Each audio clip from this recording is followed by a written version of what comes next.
As long as you practice these two things, I think you should be pretty safe. Personally, I've never used any crypto bridge in my entire life. And this is why we're building Hyperbridge, because I'll finally have a bridge that I can use. I mean, if I wanted to bridge to optimism, there's just no way I'm going to wait 7 days to get out. And so then I have to use, some alternative system, and then, wait 10 minutes anxiously to see if I get my money out on the other side. It's just not for me. I prefer to have peace of mind. Thank you for tuning into the Teach Me DeFi podcast for another episode. Today, this episode will be about interoperability between blockchains, why we want blockchains to be able to communicate with each other and share data, the challenge of making this communication secure. Within this framework, we'll also chat more specifically about bridging or crypto bridges, which many people might be familiar with. A quick primer on the topic: transferring assets across different blockchains faces significant challenges, especially with bridge protocols facilitating these transfers. I believe between 2020 and 2022, we had over $2.5 billion that were stolen due to bridge vulnerabilities. A notable example is the Ronin bridge used by Axie Infinity, which lost over 600 million to hackers. And beyond security issues, bridges often have limitations like supporting only a few tokens, being difficult or slow to use, requiring extra steps for transactions, which makes using them harder as well. So, plus transferring coins is still a rather basic level of all the ways that blockchains could communicate with each other. So for broader adoption of crypto and DeFi, enhancing security, user experience, and interoperability features appears to be essential. I'm excited that today I have the pleasure of talking to Seun, co-founder of a blockchain research and development lab called Polytope Labs. They've recently introduced Hyperbridge, a unique cross-chain bridge protocol to address many of the issues associated with bridging today. Hi, Seun. Thank you for coming onto the show. Hey, it's really great to be here, actually. A big fan of your work as well. Thank you so much. I'm glad. Lovely to link up, and I think it's such an interesting topic that can be discussed in much technical detail, but it's also a bit accessible because of all the stories around bridging and all that. But before we get into that, can you tell us a bit about your journey to this day in the crypto industry? What has that been like for you? Yeah, for sure. So I kind of got crypto pilled back in 2017 by my coworker at the time. He was telling me to buy Bitcoin. And I remember okay, why should I buy Bitcoin was my question. He's like, well, it goes up. And that was really all he said. That was really all he said. And I was like, that just sounds to me like a Ponzi. And, I'm not really interested in Ponzis. But I remember he had bought a lot of Bitcoin, and I think Bitcoin hit like 1,000 or something. I don't remember way back in the day. Yeah. And he just couldn't shut up about it. And I just, decided to look into what Bitcoin was. And, that's kind of how I fell down the rabbit hole of this idea of, decentralization, internet native money, and freeing ourselves from the shackles of central banks and basically, separation of money and state. So I was really I really went the crypto anarchist path rather than just buying tokens for the Ponzi of it. And so once I, understood Bitcoin enough, and I was working as a software engineer at the time, the next logical step was Ethereum, right? So Ethereum was also sort of coming up at the time. It was kind of second most talked about protocol. So I looked into it a bit, and I found out, you could actually go further and not just have money, but have programmable decentralized applications on the blockchain, which is another mind-blowing moment for me. So I just became obsessed with Ethereum, and I started, reading the protocol, sort of trying to see how I could contribute to the ecosystem. I was doing a lot of open source Rust tooling for the Ethereum ecosystem at the time. This was around 2017, 2018.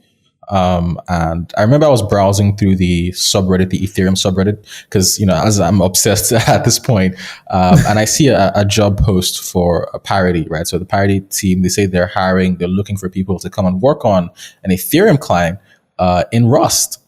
All right. And, that was like really, really, like, it was incredible that people were actually putting Rust in production, because this was around the same time, 2017. Rust was not even version 1 yet. It was like very, very hobbyist, very, very, it wasn't that like polished, but it was a promising language. And I was just excited to write Rust and excited to work on Ethereum. So I applied, and I got hired in 2018. Sort of September 2018. And I remember I had my last call with Gav, and it was very, very surreal, like meeting the person who actually, wrote the Ethereum yellow paper, and just trying to get his thoughts on kind of where the industry's headed. So that was exciting. I was at Parity for 3 years. I left in 2021 in August, and this was after working on the Rust Ethereum client, the Substrate blockchain framework, as well as Polkadot itself.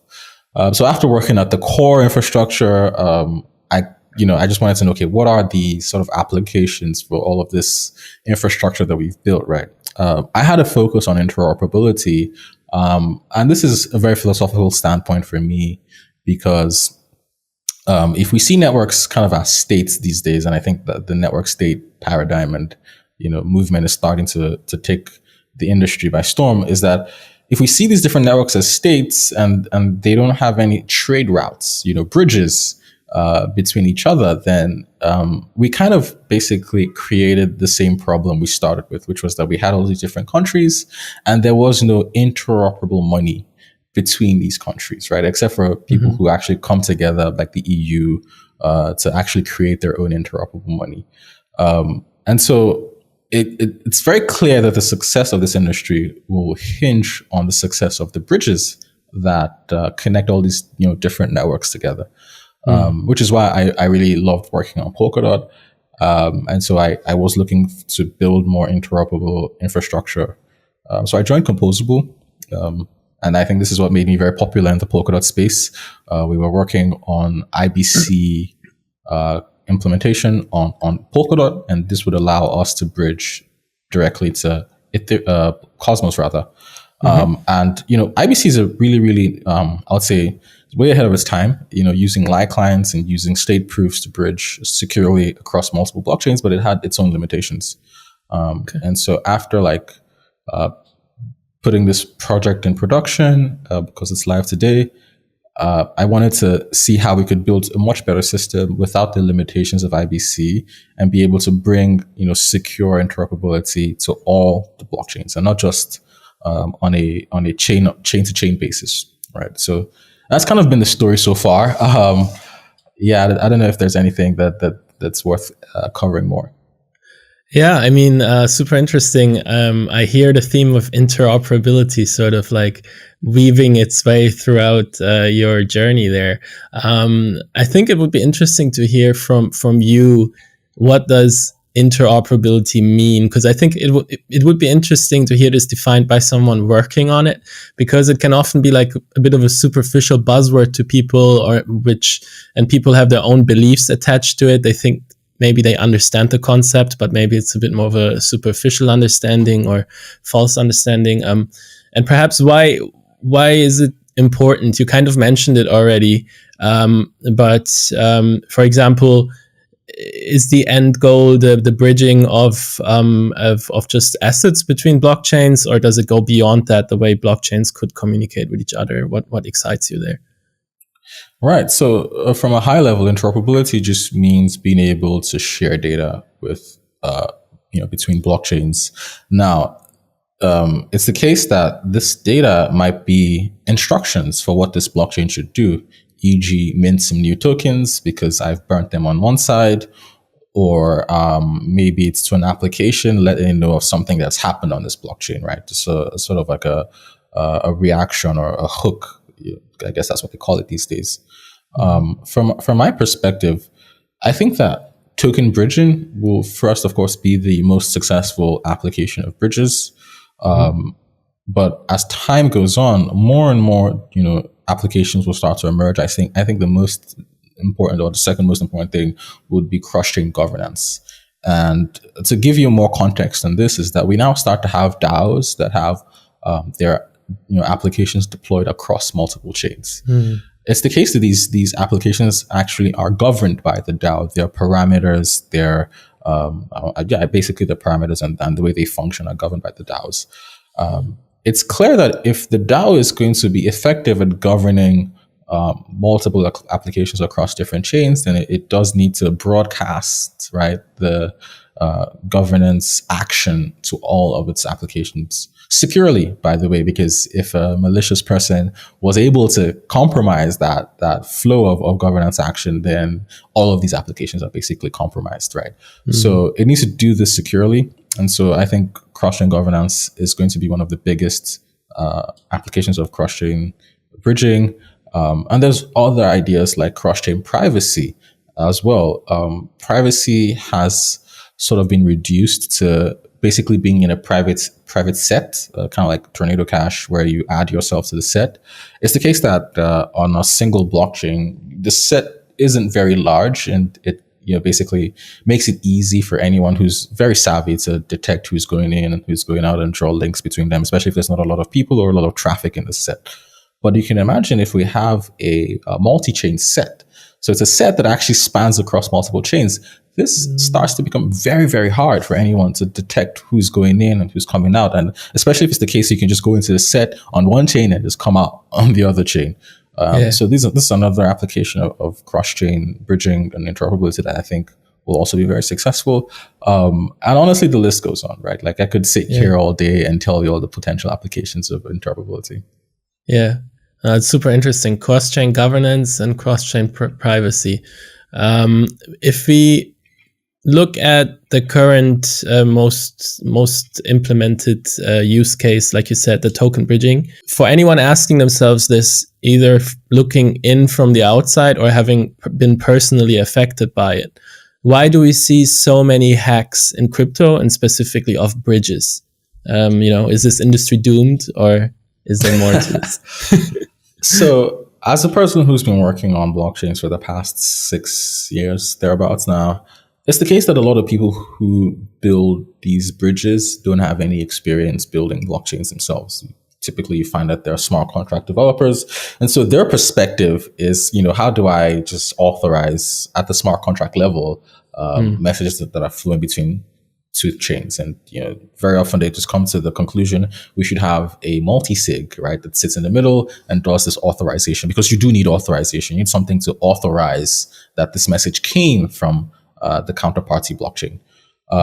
But this is, of course, not secure, because if you can compromise this person in the middle, this entity in the middle, then you can basically authorize the withdrawal of all of the funds that are locked on the bridge. And this is, like you said, what we've seen so far. I think the most recent one was the multi-chain attack, where the control of the funds was usually with the team, right? So the team is the people who control the bridged funds, and the Chinese government just came in and says, well, give us all the money. And it's the case that they can do this, right? Because they control the keys, they control the funds. And so a more superior architecture for bridging would be to use the finality proofs of the chain that you're bridging as the authorization. So these are cryptographic proofs that cannot be created by anybody except for the validators of the counterparty chain. And I'll give you an example. As a user, you want to use the blockchain. You want to know what's happening on the blockchain as well, right?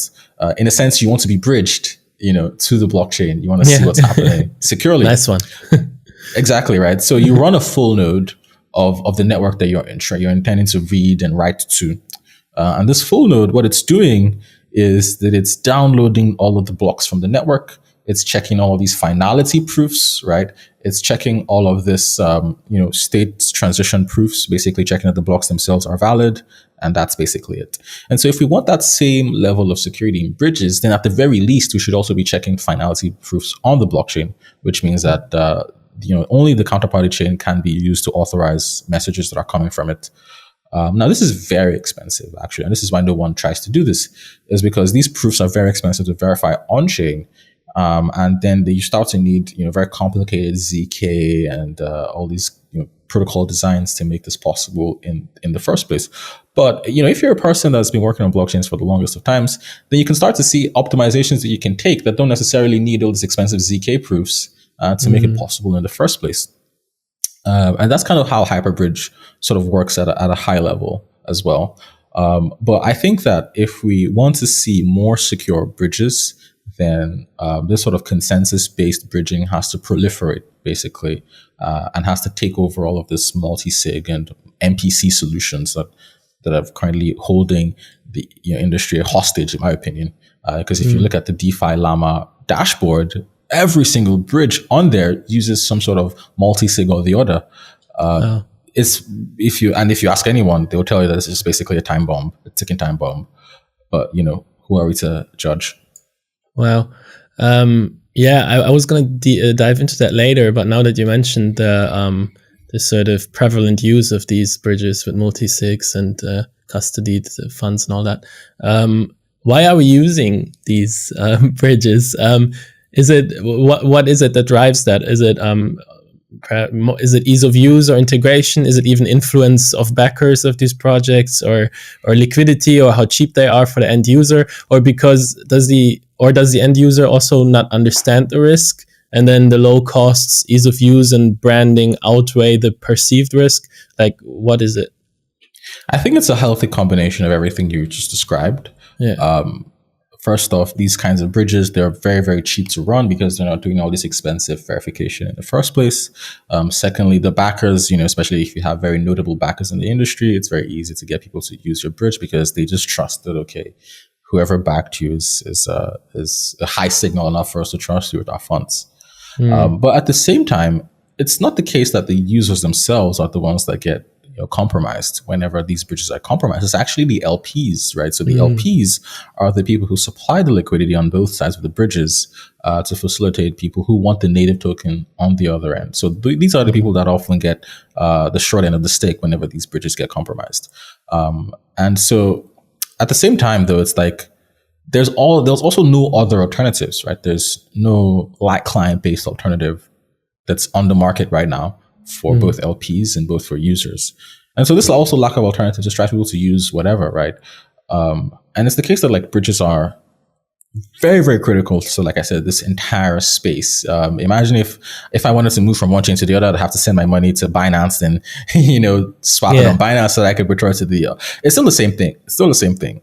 And so we need a more decentralized alternative if we want this space to actually prosper in terms of liquidity flows and seamless liquidity flows for users. But we'll see how the industry plays out. Hyperbridge is definitely going to be one of the players in the space who adhere very closely to the security philosophies of don't trust, verify, and enabling more secure bridges in the space. Tell me more about that. What does that decentralized solution look like? What are you guys working on there? Right. So I take a step back first and describe sort of conventionally how bridges will be built, especially in a light client paradigm. So in this light client paradigm, you have this piece of code that runs on one blockchain, and it's receiving, the headers, the blocks, in a sense of the blockchain it's bridged to, and it's verifying all this cryptography proofs of the validity of these chains. And then you do the same thing on the other side. You mirror this. Now you've bridged two blockchains. And if you wanted to bridge a third blockchain, these two blockchains now have to have extra code and do extra work to verify this third blockchain. And this third blockchain still would have to do, two more different processes to verify.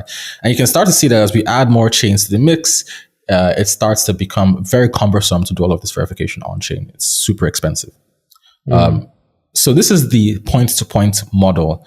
And you can see this also, it does parallels with bridges in the blockchain space with also airline route planning, right? So you can have this point-to-point model where you just fly direct, and it's super expensive, especially if you don't have a lot of passengers. And there's downtimes in people that are flying, so you're just incurring all these unnecessary losses. And you can sort of parallel that with the sort of scaling verification costs in this also point-to-point bridging model. And so there's another idea. What if you have a hub and a spoke model where rather than every chain running all these different light clients for all these different chains, they run a single light client for the hub. Now, the hub itself, all it does is it runs the light clients of all of its connected chains. So it's aggregating all of the verified states of all these different blockchains. And so with a single proof to any blockchain, they can receive what is the verified states of all the chains that the hub is connected to. So you can now start to see how this scales. This is now a one-to-n bridge, whereas before we had a one-to-one bridge, which grows from end to end as well. And so this is a much more superior architecture. It's much more scalable. It's cheap to run, and it's cheap to verify. But the thing is, though, is that you need high economic security for the hub. Like the hub itself has to have a large amount of value that is staked to back its consensus, just so that it doesn't become a security vulnerability for all of its connected chains. Like a single point of failure or anything like that. Essentially. And so it's the case that Polkadot itself has this high economic security. Like right now, it's the case that its total amount of assets that are staked are worth over $5 billion. Now, this is sufficient enough for it to be a hub, not just for the parachains, but also for external chains as well. So Hyperbridge is extending Polkadot's interoperability and its shared security, not just to parachains alone, but to external chains, and allowing them to sort of benefit from the economic security that it provides. So fundamentally, Hyperbridge runs off of economic security. Right. Okay. Super interesting. By the way, I saw your post on the airlines, on the airline industry. By the way, I really like your posts on X. I like them, but I rarely understand them. Yeah, no, I get that a lot as well. I'm basically schizo posting, mix of shit posting and schizo posting. I try to take very sarcastic posts about different ideas, and as well as just examining very closely ideas that I think will become prevalent in the future as well. And one of those posts was that analogy you just used with the point to point and the hub and spoke model. So could you tell us a bit more about that? How that would look like using Polkadot and Polkadot's economic security then as this hub and spoke model, where you connect sort of all these different airports or blockchains. Just to get an idea. But would the assets flow, for example, if it's token bridging, would it flow through Polkadot then, or what does it look like? So in let's say in a token bridging model, and maybe to touch a bit more on token bridging, is that the reason we have token bridging the way it is today, with LPs and people supplying liquidity on both sides of the bridge, is because these bridges themselves, they know that they have very terrible security. In an ideal world, you wouldn't need liquidity on both sides. You would be able to burn the tokens and authorize them to be minted on the other side. Because you're not generating a new amount of tokens. It's just they're gone there, they appear here, so to say. Yeah, exactly. This is way more capital efficient. Obviously, it prevents unnecessary liquidity to being locked up so that it can be used more in lending and dexes and places that actually do need liquidity, not bridges. And Circle, they realized this, right? Because there's just so much USDC locked up across all these different bridges. It doesn't make any sense. Let's unify them all. And they introduced the CCIP or the CCTP, where they will mint and burn USDC across these different chains, rather than having, liquidity be locked up for swapping wrapped assets with the native USDC. So this is just much more capital efficient. It's much more seamless for users and, for everyone in general. But it's the case that because you don't have these secure bridges, they have to now do all of this pools and do all of this swapping for getting the native assets. But, if you have a very, very secure bridge, then you could basically do this mint and burn. IBC, the IBC protocol in the Cosmos ecosystem, they do mint and burn. They don't need to do all of this liquidity, provisioning and swapping with the native asset, because they just burn the asset on one end and they printed on the other end. The same thing happens in parachain world, right? Like you burn the token, the dots on the relay chain, you get it minted on whatever parachain you're bridging to, and it's instant, right? And it's secured by the relay chain. And so, if we want to bring this capital efficient bridging to other chains, then we need to get rid of all these pools and use the finality proofs of the chain to authorize the minting. And the finality proofs also shows that it's been burnt on the counterparty chain. So as a result, this is, like I said, this is just much more seamless for users, and it's less of a, it takes up less capital in general. Right. So that's just one application, just one of the ways in which we can, this new idea will change bridging. But go ahead. No, yeah, just expanding on that. So you mentioned Circle and USDC. So they're obviously just doing that with their tokens, so to say. Could Hyperbridge do this then for all kinds of tokens? Could it even do it, for example, in that case for USDC, this authorization thing in terms of minting and burning? And Yeah, I think that it's the case that we will work with DAOs and in general, people who have these multiple applications across different chains, or just in general DAOs who want to take their token multi-chain without incurring all the liquidity costs to do so with all these conventional bridges. So you can think of us as a more decentralized alternative to Circle's CCTP. I think that the CCTP is a bad idea because it's still the same problem, right? You have this centralized middleman who is able to mint and burn, and can also be compromised. People will say, well, it's the same security as Circle themselves because they already mint arbitrary tokens in anywhere. But, I would assume that this minting previously was controlled by some sort of cold wallet system, right? But now it's the case that, you have a hot wallet that's trying to facilitate this bridging, which is really a security risk. So long term, I think Circle should want to switch to a decentralized alternative that uses the necessary proofs to transport tokens. Right. And in terms of implementing this for a token, like the integration of a token for the Hyperbridge, do you have to, like, for example, contact the DAO behind the token to get like this approval or something in order to be able to do that? Or can you just like permissionlessly do these things? Right. So no, we do need the DAO approval. And I think DAOs are also starting to look out for bridge partners as well. Like Uniswap, Lido, all these different DAOs who, they'll have a token and they want this token to be native across all these different chains. The integration process is pretty simple, it's very seamless.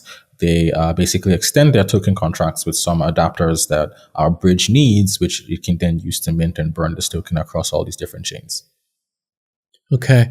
And this is how is this then more secure in terms of that they don't have to trust, that they don't have the vulnerability of a single point of failure? I assume it has to do with these light clients. Is there a way to explain this in a sort of like a not very techie fashion so I and someone else can understand? Yeah, for sure. So, we have what are called these validators of the chain.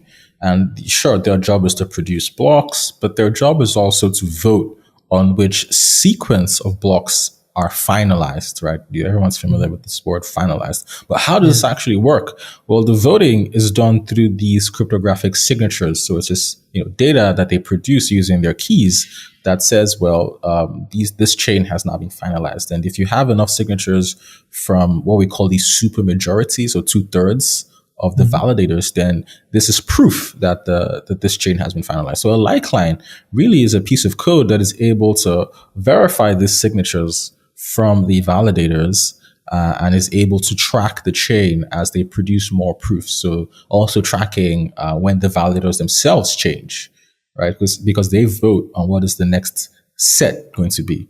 So that's at a high level what a light client is.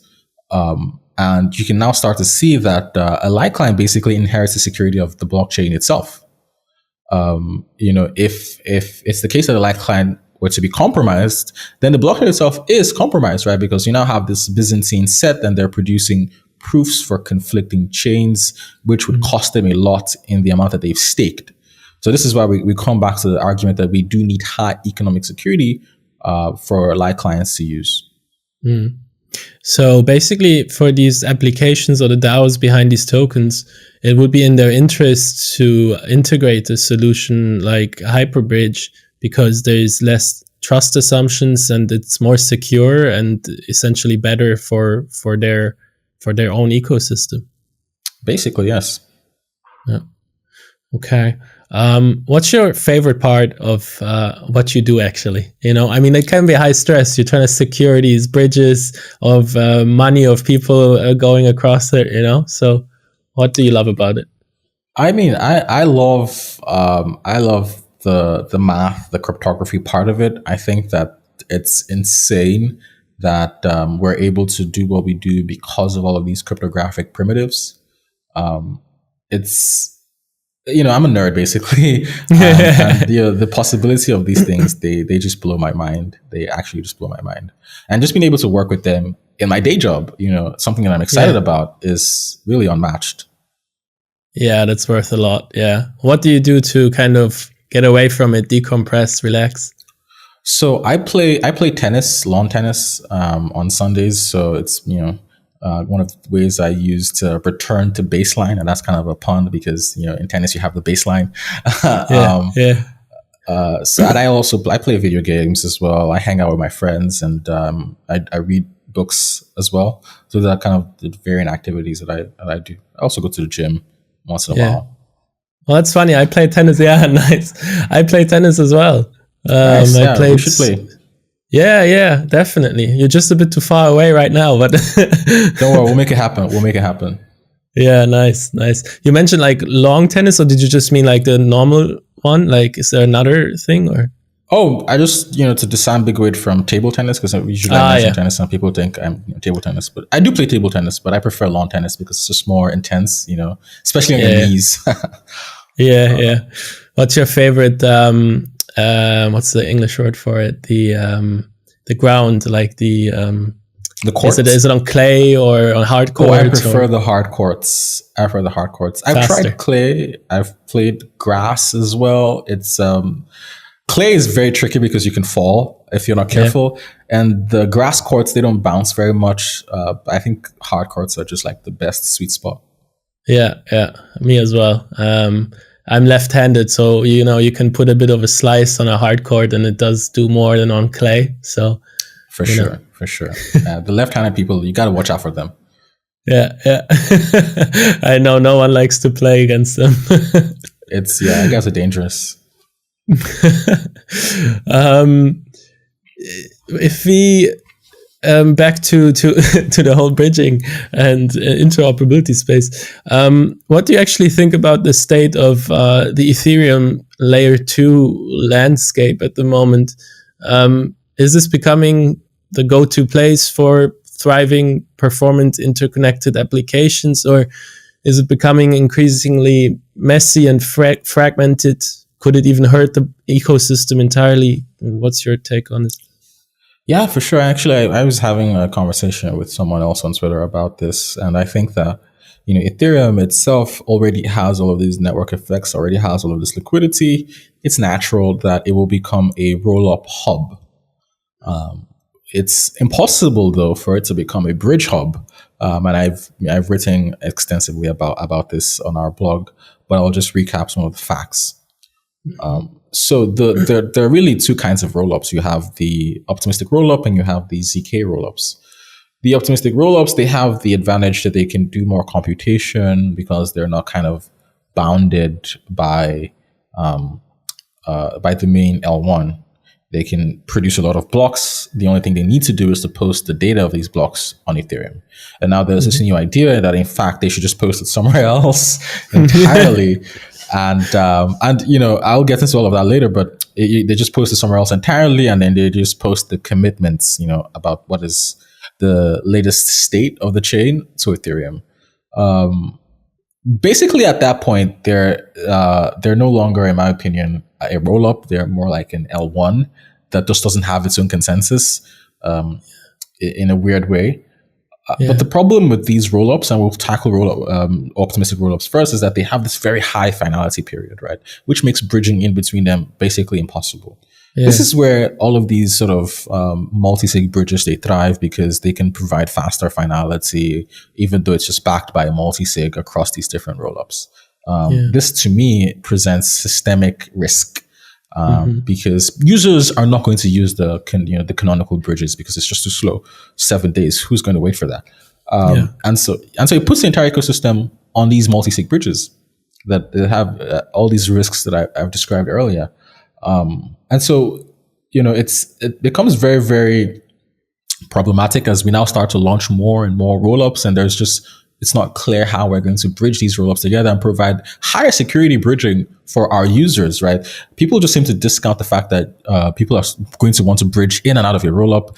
They just only look at it as a one-way, tokens are now on my rollup, and ideally they would never leave, right? Which is just not the case. And so there are now ideas around, maybe shared sequencing. It's not really clear what benefits this provides. And there's ideas around pre-confirmation as well, which is a bit risky because pre-confirmation leverages cryptoeconomic security to sort of provide sort of a stake that says, I'm backing this roll-up block as valid, even though we've not checked it. Which means that you're no longer inheriting the security of Ethereum. You're now inheriting whatever the security is of whatever chain is providing you this pre-confirmation. So this is where Hyperbridge actually comes in as maybe the only solution to provide secure bridging across optimistic rollups, is because we are able to first off follow the finality of Ethereum. So every rollup block first has to be finalized by Ethereum, and then we can provide this extra service of checking the blocks of the optimistic rollups. So we do so by re-executing them on a parachain or within a parachain block. So this is kind of how Moonbeam works today, right? The Moonbeam is an EVM blockchain, and it sends its blocks to Polkadot to be validated, to be executed. And in the same way, we can just package up all these rollup blocks, put them inside of a parachain block, and send them up to Polkadot to be executed so that we can get validity guarantees. And then we can bridge back the results of this execution to be used for bridging to other rollups on Ethereum. And this sort of hub and spoke model, right, we described earlier.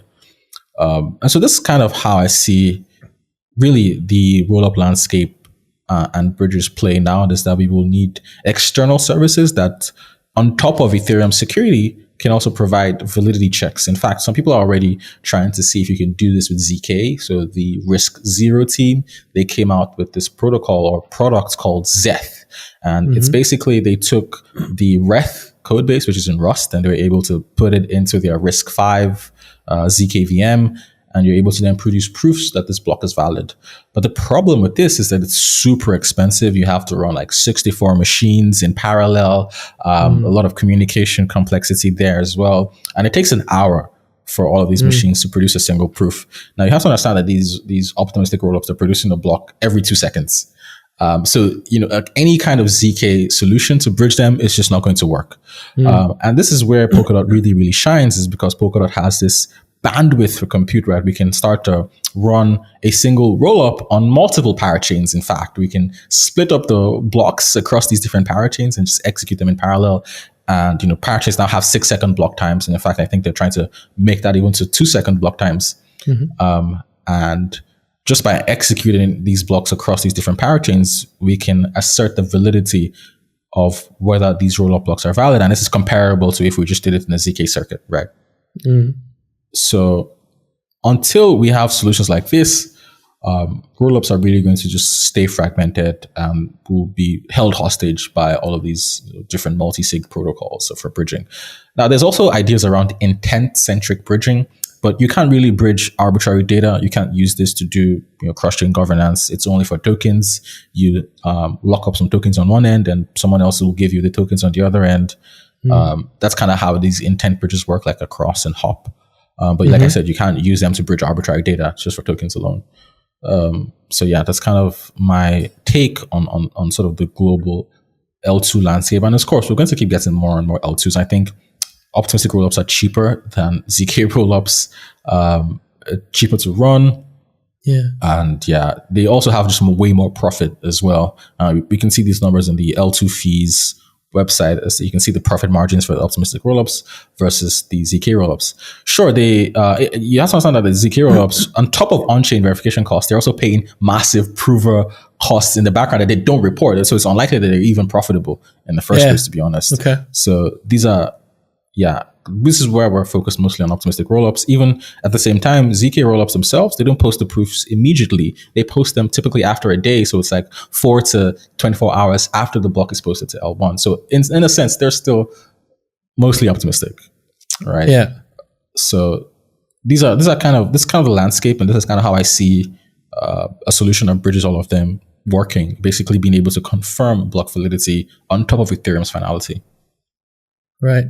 Yeah, this sounds also like there's a solid basis in terms of economic feasibility for your solution, and just being a cheaper and then a secure solution, and opposed to the other ones, which is always good in order to establish a market position, so to say.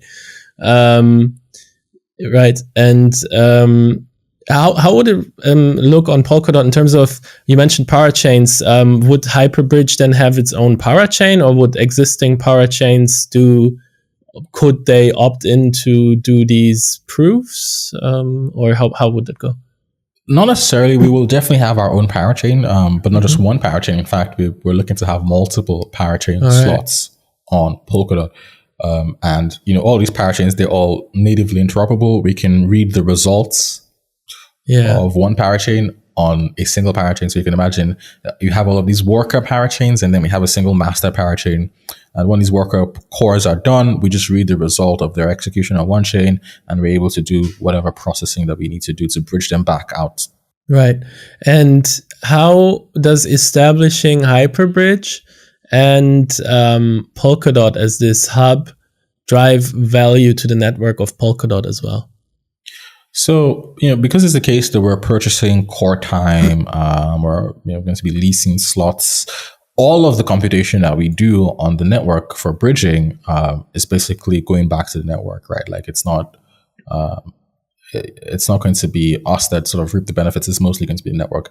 But of course, at the same time, block space and core time is very cheap right now. I think most of all the parachain blocks are pretty empty. So, I think this is also a really, really great time for us to be building this sort of infrastructure and taking advantage of all of this compute that Polkadot has is basically unused. Right.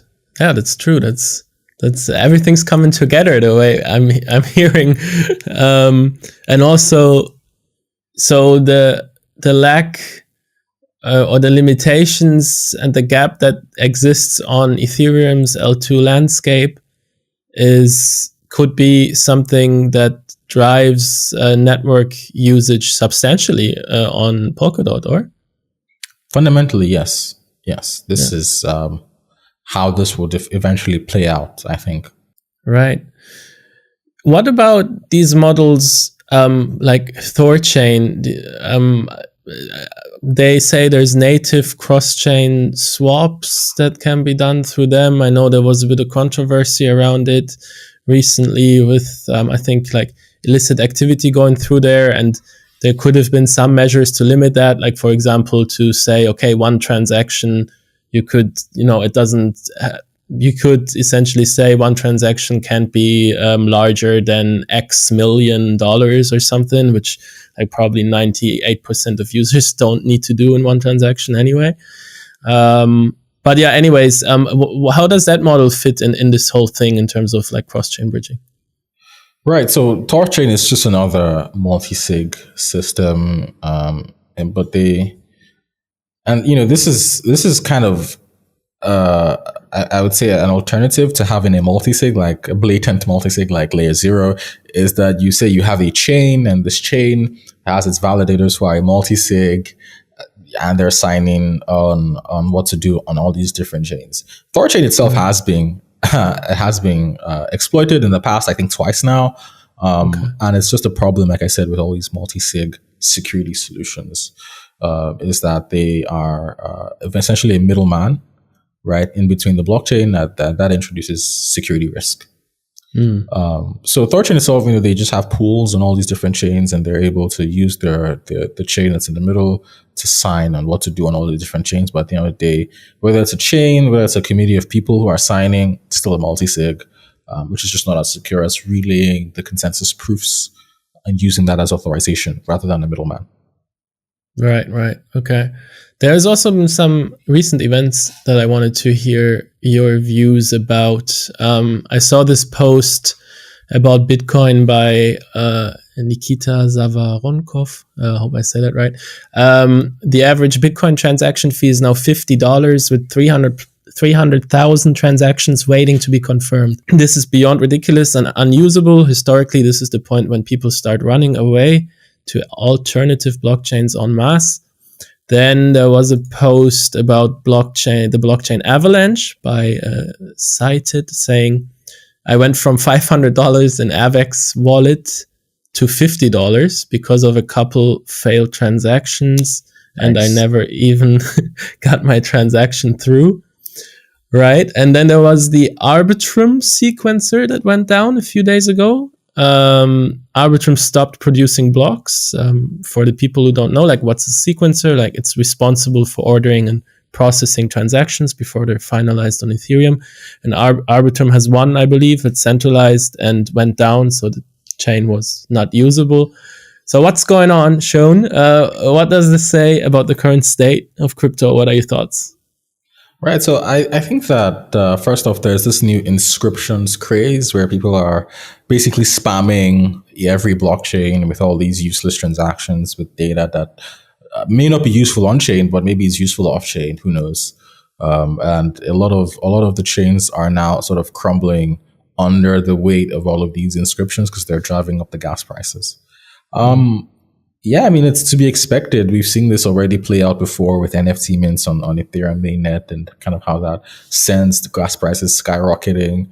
I think the Arbitrum case is very, very peculiar because I would assume that the sequencer went down because of a memory issue, it ran out of memory.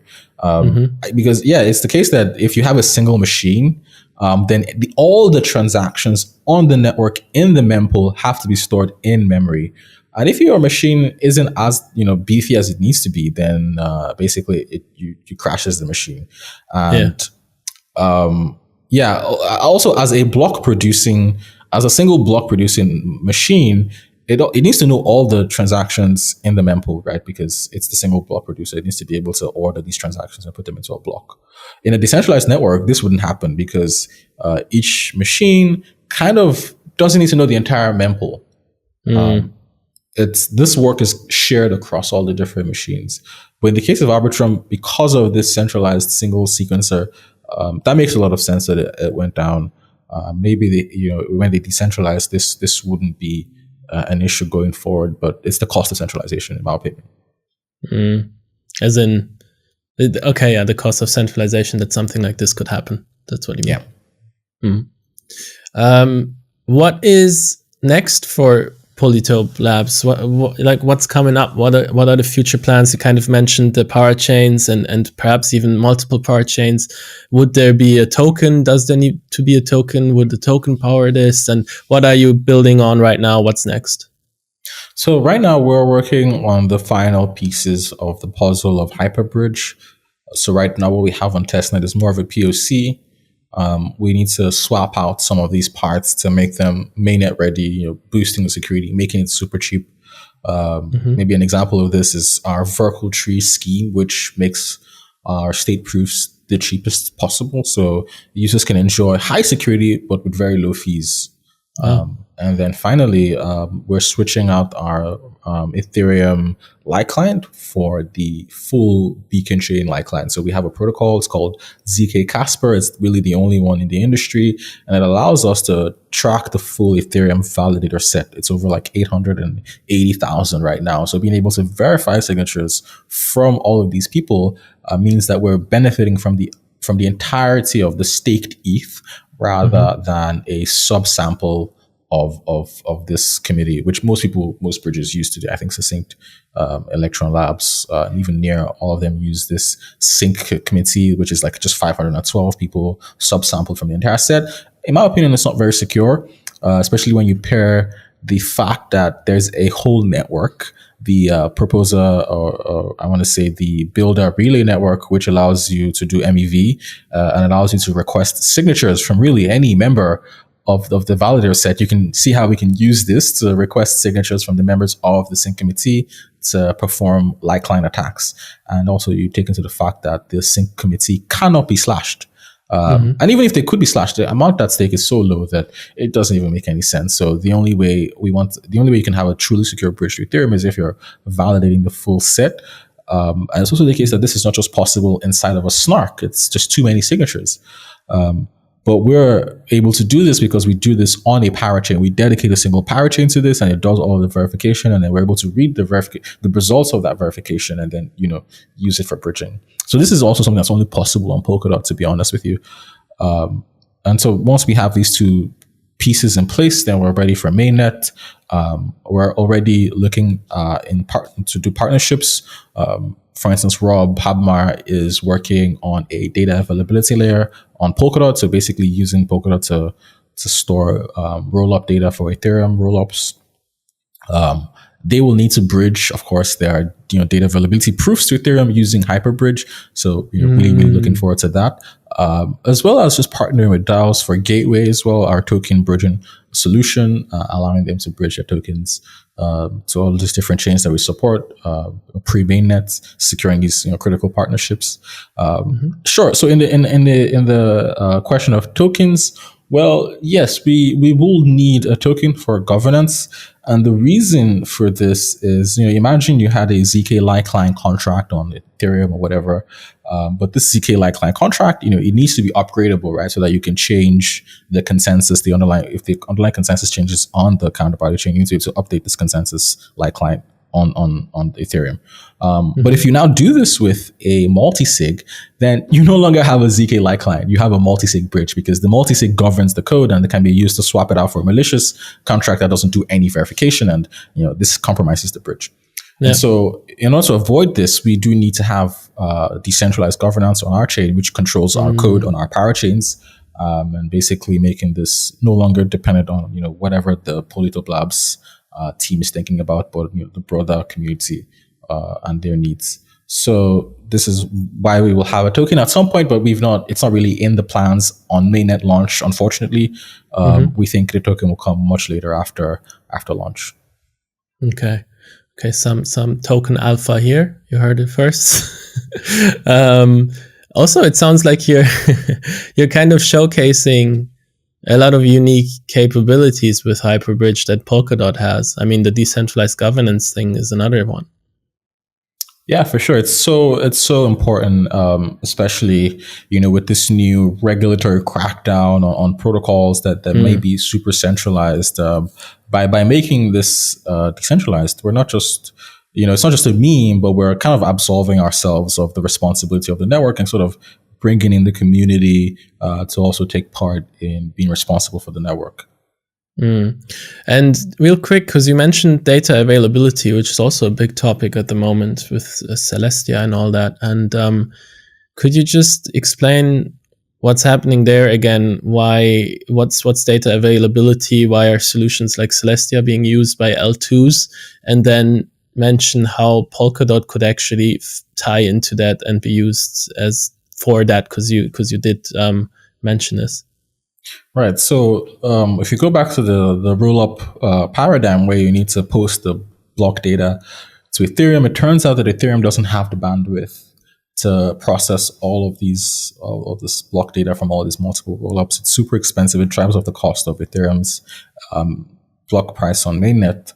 So people are starting to realize, okay, maybe we can post the data elsewhere on another decentralized blockchain, and this decentralized blockchain will be bridged to Ethereum so that we can show using state proofs that our block data is in that blockchain. Right? So this way we still maintain the fact that the data is available and it's a decentralized network, and not that it's a centralized network and we're just withholding the data. So, networks like Celestia, they're, taking advantage of this fact that Ethereum itself doesn't scale with data, and they're also providing data availability. It's the case that, Polkadot has already built a lot of all of this data availability protocols way back in 2018, 2019. Every parachain block is kind of erasure coded and made available to all of the relay chain validators, and they can reconstruct it on their own, data availability sampling, and re-execute the blocks if need be. And so, I had started a conversation about this on the fellowship channel. That was last year, December, and I was trying to propose that we could actually open up Polkadot's data availability protocol to people who want to post data, for rollups or for what have you. Doesn't really matter. Yeah. And this could be another way that Polkadot provides a service to different blockchains. And I think recently Rob... What came out of that? So Rob recently started working on this problem and basically exposing Polkadot's data availability to different chains. And, Polkadot Polkadot has so much, and I want to say compute, but as well as data throughput, because all of this compute needs data throughput, right? Because you need to be able to process the data for the compute. So it's two sides of the same coin. So the same way we have all these cores that can process code is the same way they can also process data as well. So you can imagine that, because each core is allocated a maximum of 5 megabytes of data for its compute. So you can imagine if you just keep stacking all these cores together, then you can now have very, very high throughput data that allows people to post, their roll-up blocks in those data slots, and they can be secured by the Polkadot relay chain. And this is, like I said, this is what Rob is working on right now, and I think they'll have a major announcement soon. Don't want to spoil anything. They recently made their repo open source, and I kind of tweeted about it as an alpha leak, and just kind of went viral. But I think it's super exciting stuff, and I think that Polkadot is going to have the most data throughput of any data availability chain because of this sharded nature of its execution and data requirements of this execution. Oh, wow. Okay, I'm glad I asked that question. That was also super interesting to hear that there is actual things coming up on that front. Yeah, it's exciting. I think it's Polkadot is slowly transitioning from trying to serve just parachains and serve L1s, but also serve other protocols through high economic security, high compute and data throughputs. Yeah. Which makes a lot of sense in terms of the interoperability narrative and the mission that Polkadot is after. Yeah. Right. Perhaps pivoting to a bit of a different question. You and your co-founder, David, you're Nigerian, and I was curious about your views on Africa in the crypto space because my insight is limited there. How do you see the role of Nigeria and Africa in like the global blockchain ecosystem, perhaps both on the developer and the user side? Like what trends are you seeing? What are challenges and opportunities there? And perhaps like could the blockchain space benefit from embracing Africa as a market and a talent pool more?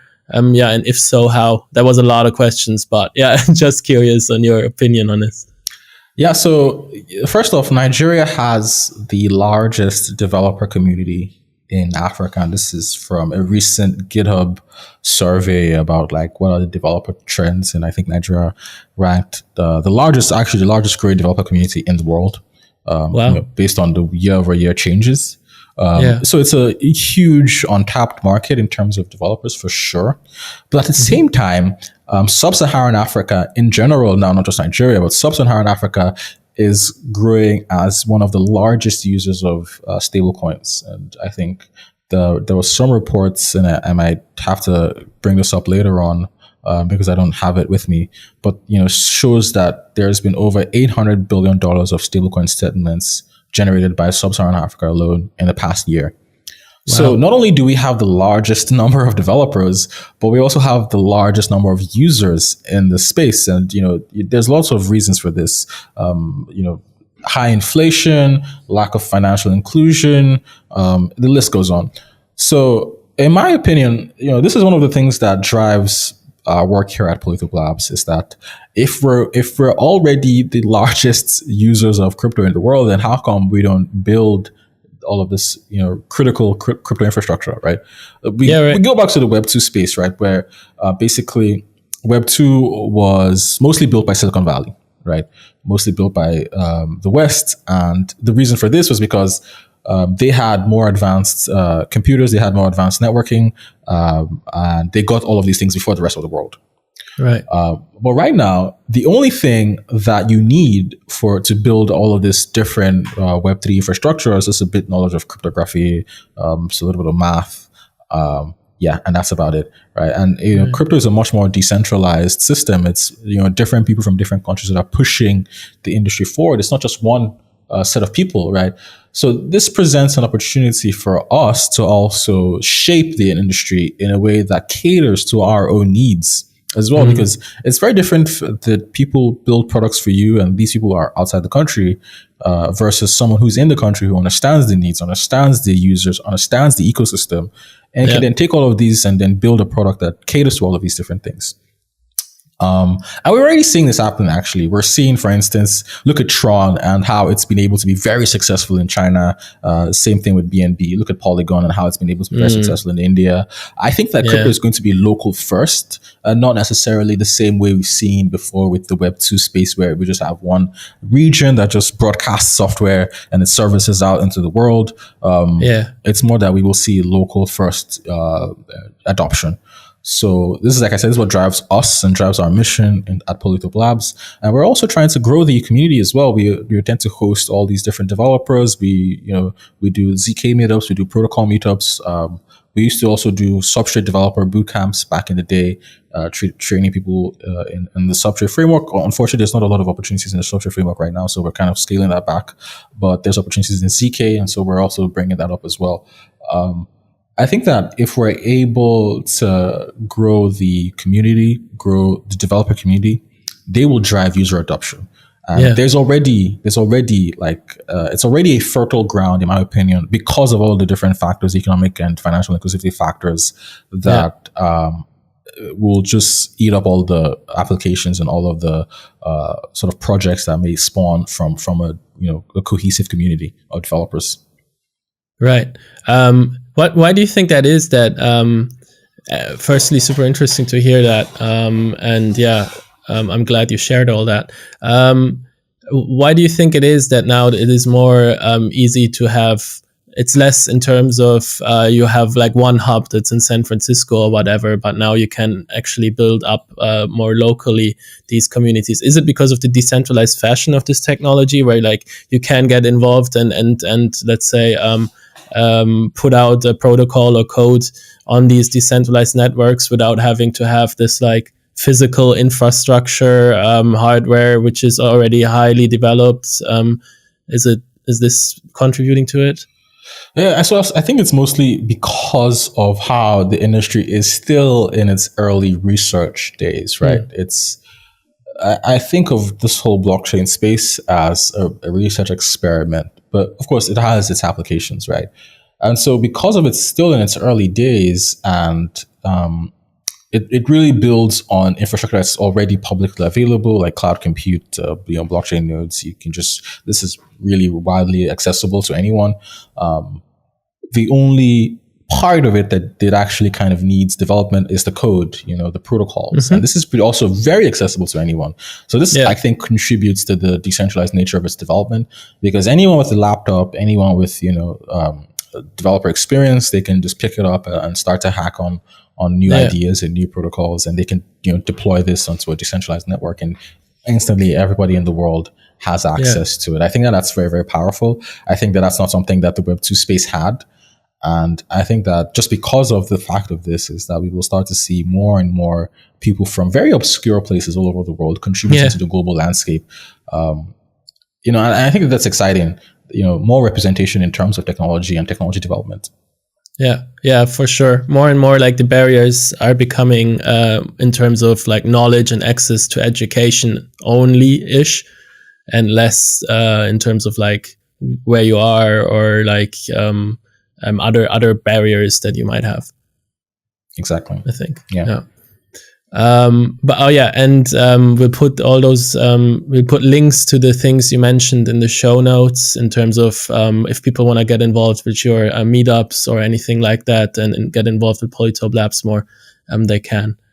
For sure. I'll send everything over. Sweet. Finally, to wrap it up, perhaps, is there any actionable, practical advice that we can leave viewers with regarding bridges? Are there any heuristics they can use, a mental model, any simple steps they can go by in their head to make sure they protect themselves as good as they can? Safe bridging. Well, it's the case that, like I said, there's not a lot of safe bridges at the moment. But I would say, as a rule of thumb, do not LP into bridges that have a very shady security model. I think even the Polkadot people also got burned by the recent multi-chain bridge hack. And so you want to avoid, first off, getting wrapped assets. If the bridge is going to give you wrapped assets, just avoid the bridge in general. If it gives you a native asset, then it doesn't really matter how it does that, because you're kind of insulated from when it fails. It's the LPs who will be burnt when it fails. But also, at the same time, also don't LP to bridges that have this multisig security model. As long as you practice these two things, I think you should be pretty safe. Personally, I've never used any crypto bridge in my entire life. And this is why we're building Hyperbridge, because I finally have a bridge that I can use. Yes, for sure. Because, if I wanted to bridge to optimism, there's just no way I'm going to wait 7 days to get out. And so then I have to use, some alternative system and then, wait 10 minutes anxiously to see if I get my money out on the other side. It's just not for me. I prefer to have peace of mind, whatever it is I'm doing. And, the same peace of mind you have when you use Ethereum is the same peace of mind you should have when you use a bridge. And I just don't think any of the bridges out there provide that. So this is why we're building it. Yeah, you're really putting your money where your mouth is, so to say, Basically, it's always good to see a co-founder do that for a project. Well, thank you so much, Seun. That was very insightful. One of my faves for sure. Thank you for coming on the show. All the best to you guys. We will be on the lookout for any announcements that you were already kind of give us hints about. And you're always welcome on the show. And thank you for coming on. Thank you for having me, sir. It's always great to be here.